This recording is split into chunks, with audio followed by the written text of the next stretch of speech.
안녕하세요. 문학쌤 서미선입니다. 우리 이제 교과서 진도를 다 마치고 마지막 3월 학력평가에서 서사갈래 우리 소설 2개 시험범위 들어가죠. 오늘은 1시간 안에 현대소설 고기잡이는 갈대를 꺾지 않는다 지문이랑 고전소설 월영낭자전 한꺼번에 휘리릭 정리하겠습니다. 바로 들어갑니다. 일단 그 교실에서는 선생님이 제시문 다시 나눠줬습니다. 고기잡이는 갈대를 꺾지 않는다부터 온 힘을 다해서 읽읍시다. 인물, 배경, 사건, 서사 구조를 파악하면서 읽는다는 거 알죠? 선생님은 중심 인물에 동그라미를 쳐가면서 인물 간의 관계를 파악하면서 읽습니다. 교실에서 잘 읽었죠? 읽기 전에 선생님이 맨 마지막 문제, 보기 같은 문제가 있다. 읽기 전에 그걸 보고 꿀팁으로 삼아라 라는 얘기를 예전에 했습니다. 한번 볼까요? 이건 작품 해설은 아니지만 선생님이라고 하는 분이 정보를 주시네요. 이 작품에서는 그날 밤이 중요하다. 그날 밤을 전후로 달라지는 인물의 행동, 심리, 사건 어떻게 달라지는지 주목해서 읽어라. 우리도 소설을 읽으면서 그날 밤 이전엔 이후에 뭐가 달라졌나? 어떻게 달라졌나? 그 다음에 어떤 사건이 벌어지나? 우리 읽었습니다. 그리고 우리가 교실에서 선생님이 질문을 던졌죠. 첫 번째 질문. 어머니는 왜 그랬을까요? 인물에 대한 깊은 이해. 어머니가 뭘 어떻게 했어요? 조금 작은 질문으로 나눠보면 어머니는 왜 쌀로 채워놓고 손도장까지 꾹꾹 그쵸? 누가 배고파서 훔쳐먹을까봐 경계하느냐고 손도장까지 눌렀는데 가족은 쌀이 그렇게 있는데도 가족들이 배를 줄이게 한 이유는 뭘까? 굶주리게 한 이유는 뭘까?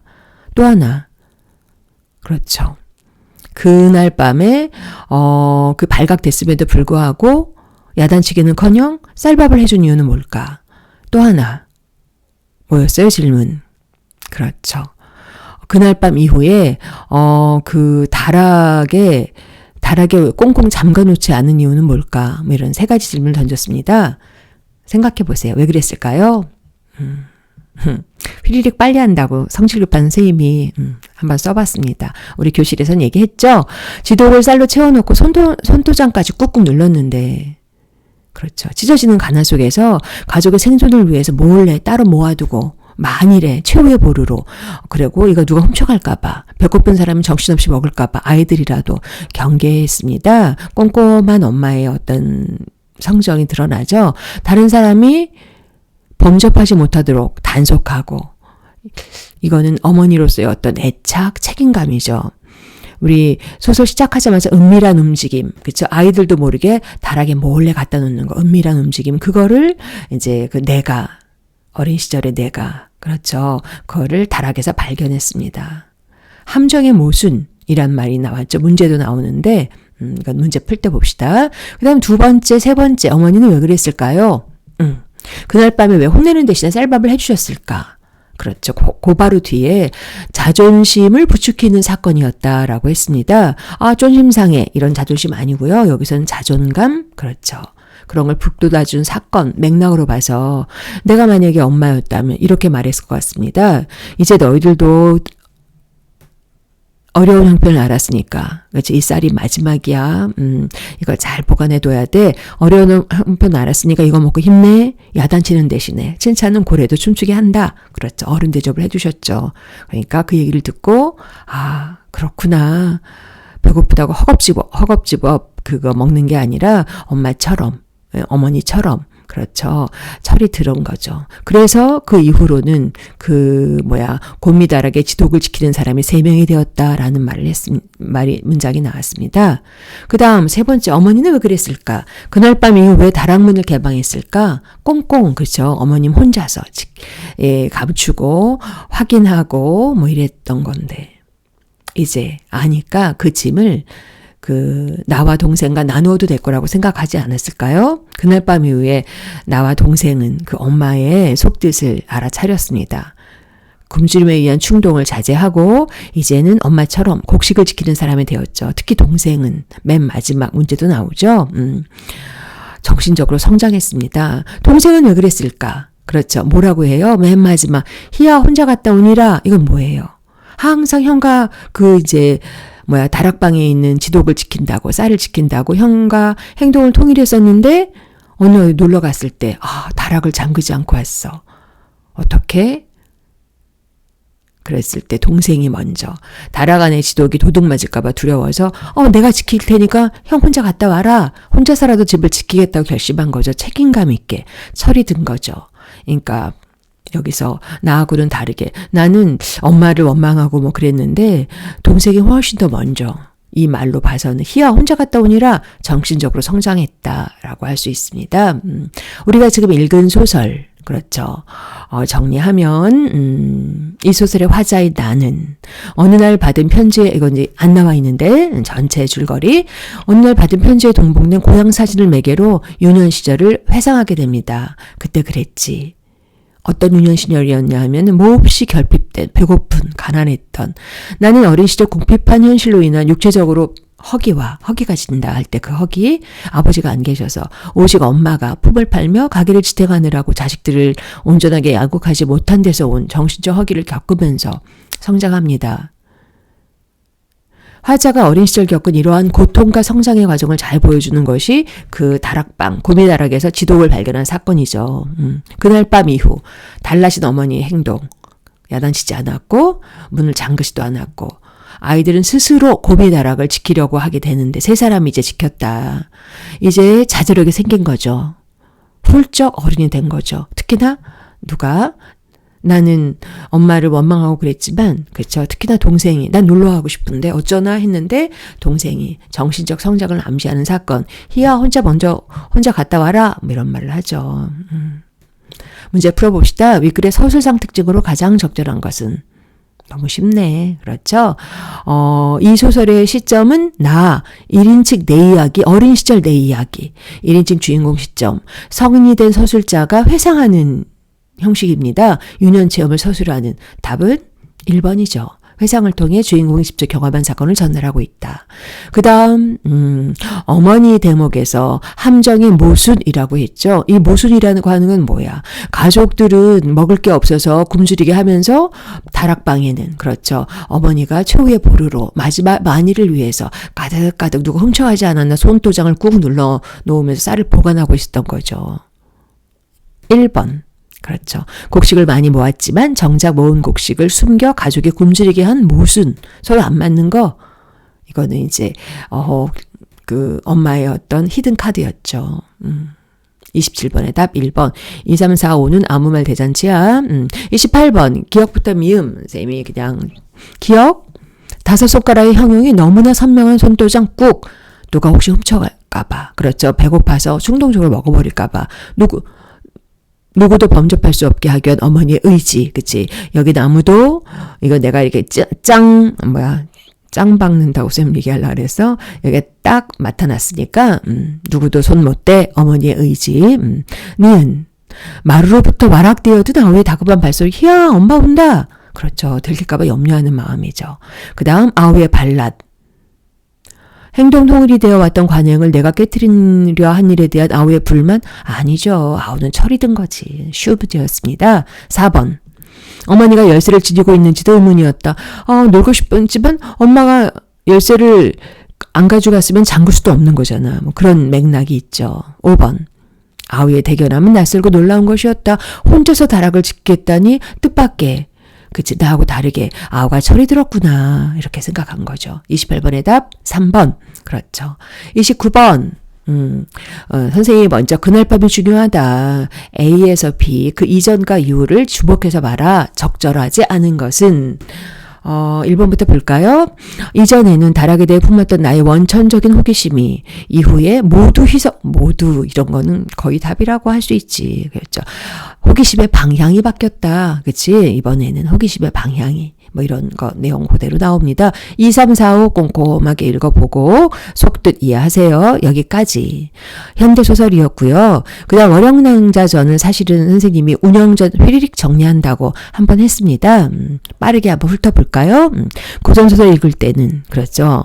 무슨 전 주인공이 월영낭자구나. 인물의 일대기다. 그리고 45번 보기 먼저 읽어라. 그리고 제일 중요한 거 본문 앞부분에 줄거리가 나오는데 그게 거기서 인물 구도를 간추려라. 또 하나 고전소설에서는 호칭을 잘 정리해라. 똑같은 사람을 각각 다르게 부른다. 김진사, 김생 같은 사람인 거 우리 알죠? 45번 봅시다. 그렇죠. 이미 정보를 주고 있어. 이거는 월영낭자전, 장애를 겪는 모티브다.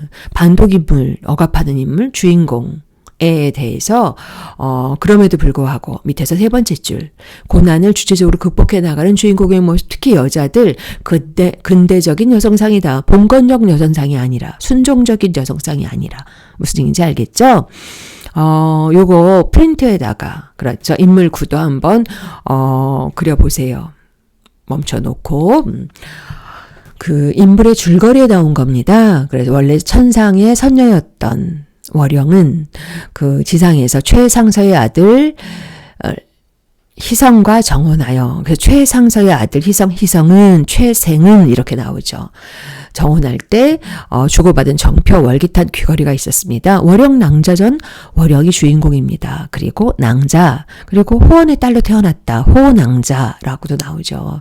그런데 아버지가 돌아가셨어. 상을 당해. 그래서 소주라고 하는 지역의 자사는 직함입니다. 위헌, 반동인물이죠. 위자사라고도 나오겠네. 자사는. 그러니까 월영은 이런 그 위헌이 사람을 보내서 해코지하고 하는 거에 맞서서 근대적인 여현상 주체적으로 이렇게 맞서는 이야기다. 그리고서 밑에다 검은색으로 써놨는데 고전소설에 늘 나오는 말, 시비는, 노복은, 몸종은 전부 다 하인을 뜻하는 말입니다. 그 다음에 우리가 교실에서는 하나하나 쭉 읽어왔었는데요. 서간, 편지를 말하는 거죠. 금함, 금으로 만든 박스, 그렇죠. 물건을 보냈죠. 편지랑 같이. 우리 그 해설집에는 이렇게 정리되어 있습니다. 한번 읽어보시고요. 바로 문제 풀겠습니다. 42번. 윗글에 대한 설명으로 가장 적절한 것은 꿈과 현실이 교차되면서 낭만적 분위기가 조성되고 있다. 이거는 운영전 얘기지. 현실에서 꿈으로 들어갔다가 다시 현실로 나오는 거. 환몽구조라고 했죠. 이건 아닙니다. 2번. 서술자가 사건과 인물에 대해 주관적 평가를 드러내고 있다. 낭자는 본래 지혜 욕맹 있는 여자라. 그렇죠. 직접적으로 서술하고 있죠. 특히나 우리가 소설을 읽으면서 서술자의 편집자적인 논평, 서술자가 직접 개입한 부분도 찾아봤습니다. 3번. 우의적 기법 아니지. 이건 토끼전도 아니고 별주부전도 아니고, 그렇죠. 다른 사본에 빗대어서 최근에 우의적 기법은 파수꾼에서 배웠다. 여기는 그냥 리얼 그 현실 사람입니다. 물론 선녀가 내려왔지만 이런 걸 우의적이라고 하지 않아. 4번. 액자식 구성, 환문구조랑 같은 말이죠. 이야기 속에 이야기가 들어있는 거 아닙니다. 섬세하고 치밀한 묘사, 불행하게도 여기서는 그쵸, 특별한 묘사가 두드러진 데가 없습니다. 서사, 서술, 대화를 인용하고 있죠. 41번의 답은 2번. 44번 보기 문제인데요. 별로 어렵지 않았습니다. 낭자는 시비에게서 편지, 서간의 내용을 듣고 이러이러한 이유로 위자사가 자신을 속이려고 보낸 것임을 바로 눈치챘다. 편지를 읽고 나서, 그렇죠, 이렇게 알았습니다. 그럼 그 편지 내용을 분석해야 될 거 아니야. 보기. 최생의 서간을 보시고 냉소하시니 어쩌디시오니까 봉소를 보니 의심이 많도다. 참 이상하다. 그러면서 근거. 최생이 나를 데려가야 할진데 첫째, 천리 원정에 노복만 보내지 아니할 것이요. 이렇게 머나먼 길에 하인만 보내? 그럴 리가 없어. 두 번째, 서간의 말씀이 심히 허소하니 의심이 두 가지요. 글씨가, 그렇죠, 편지가 되게 허술해. 내 사랑 최생은 그럴 리가 없어. 최생의 글씨는 사람마다 칭찬하는 바이니 글씨 이렇게 무식하니 의심이 세 가지요. 최생은 글씨를 잘 쓰는데 이게 뭐야? 그렇죠. 나의 월기탄은 보내지 않았으니 의심이 네 가지요. 그 정혼, 서로 주고받은 월기탄 왜 안 보내서 이런 얘기를 하는데. 최상설은 보때의 정직한 군자라 어찌 먼 길에 이렇듯 보배를 보내겠느냐. 그렇죠. 누굴 시켜서 이런 걸 보낼 사람이 아니다. 이렇게 5가지다. 그러니까 답을 보면, 그렇죠. 2, 3, 4, 5 고스란히 읽었습니다. 답은 1번. 내 안부를 묻지 않았다. 이게 아니었죠. 마지막 45번. 우리 아까 읽었습니다. 아닌 것은. 답은 4번인데 중요한 1, 2, 3, 5번 읽으면서 정리해볼까요? 부귀영화를 누리는 위자사가 지위와 재물을 이용하여 강제 결혼을 하려는 모습에서 혼사장의 모티브. 맞아. 무기를 든 관군들이 위자사의 명령에 따라 낭자를 납치하려는 데서 반동인물의 폭력성. 그렇죠. 3번. 사대부 여자의 도리를 들며 인륜대절 이러면서, 그렇죠, 두 남자를 섬길 수 없다. 사기인데. 위 자사의 위력에 저항하는 모습으로 인륜을 중시하는 인륜대절, 주인공의 가치관이 드러나 있다. 예의를 중시하든. 그렇죠. 맞습니다. 4번 부모의 유언을 따르고 후사를 잇기 위해 목숨을 보존하려는 데서 부모의 말을 고스란히 따르는 것은 근대적 녀석은 아니죠. 답은 4번 요대복이 틀렸습니다.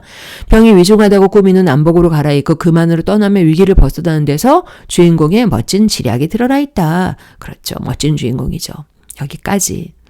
현대소설, 고전소설 휘릭 2편 다 훑었습니다. 이제 진도는 다 마쳤고요.